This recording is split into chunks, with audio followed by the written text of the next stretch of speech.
Processed foods, the bane we consider boons. We all consume foods like chips, soda, and cereal on a daily basis. These all qualify as processed foods. What are processed foods? Foods altered from their natural state in some way, either for safety reasons or convenience. In most cases, however, they refer to those that are chemically processed with heavily refined ingredients. Why are those bad, though? To start with, processed foods are high in sugar and fructose. Excess sugar consumption is linked to insulin resistance, heart disease, diabetes, obesity, and cancer. Refined fructose actually programs your body to store fat. Processed foods are designed to make you overeat. Potato chips are amongst the most addictive junk food containing all three bliss including ingredients, which are salt, sugar, and fat. Processed food contain artificial ingredients which are linked to problems such as cancer, allergic reactions, and more. You can become addicted to processed foods. Last year, Oreo cookies were found to be just as addictive as cocaine or morphine. On top of all of this, processed foods are not even healthy, they're just empty calories with low nutrition. Surveys show that processed foods contain 60% of our diet.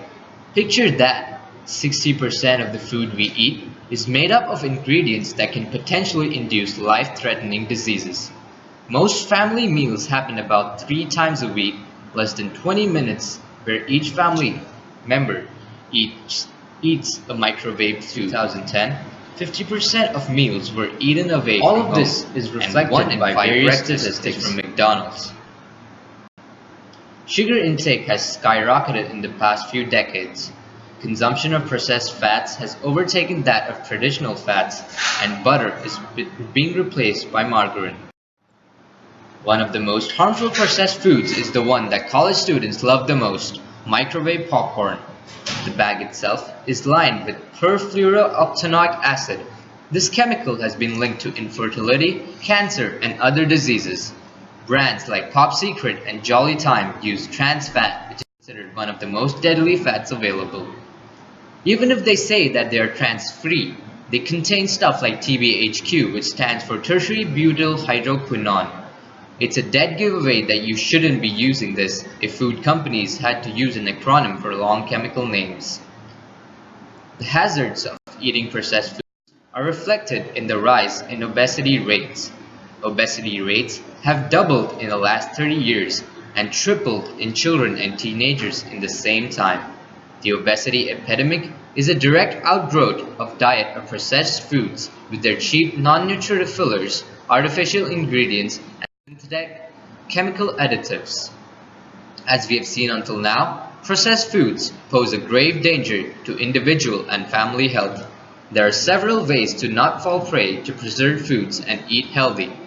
The easiest way is to start with your breakfast bowl.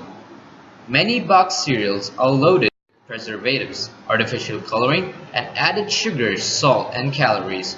So skip the Reese's Puffs and Cheerios and opt for an alternative with a short ingredient list. You can also prefer fruits, vegetables, regular milk, and omelets or eggs. When hunger strikes, snacking is inevitable, so make sure that you have smart picks at hand. Clear the packed cookies, crackers, and snack bars out of the cupboard and make room for unprocessed alternatives like fresh vegetables, fruits, veggie slices, hard-boiled eggs, seasoned chickpeas, and other options. Ditch fake vegetables and fruits.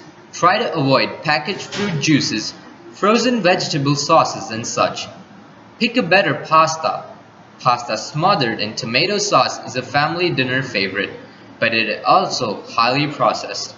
Keep these facts in mind and check by opting for a better one. Something as simple as bread and butter can adversely affect your health. Buy your bread from a local bakery. Eat whole grain bread. Follow simple steps while doing grocery shopping. Check the ingredients and avoid foods with a long ingredient list or anything including oats. Consider eating home-cooked meals more often. Agreed, people might not have enough time to cook meals. Some of them don't even know how to. But consider this. Children who have regular meals with their parents do better in every way. from better grades to healthier relationships to staying out of trouble. They're 42% less likely to drink, 50% less likely to smoke, and 66% less likely to smoke marijuana. We complain of not having enough time to cook, but Americans spend more time watching cooking on Food Network than actually preparing their own meals. Eating home cooked meals is good for you on so many levels. It will ensure the good health of your family. You will end up saving money by not eating out very often. It will generate a family environment conducive to a happy family. Also, it can save the time you would take to drive to a restaurant, wait for your order, and other such things. Cooking your own meals does not take as much time as you think it does. You don't always have to prepare fancy dinners, you can always prepare simple meals. It is much better than eating a bowl of instant pasta. Most of the foods we eat at home also consider processed ingredients, which we should do our best to avoid. Parents should be aware of all these problems surrounding processed foods. They should make sure that their family eats healthy. Yes, everyone is busy with jobs and other responsibilities, but would you want to sacrifice your health for that? Would you rather have to face issues like diabetes, high blood pressure, allergies than avoid processed food? All it takes is simple measures to avoid this problem. Just think about it. How many processed foods have you eaten today? And what would you do when you know that it is those foods that are resulting in 1 out of 3 kids being obese and causing 2.3 million deaths a year? Be the change, eat smart.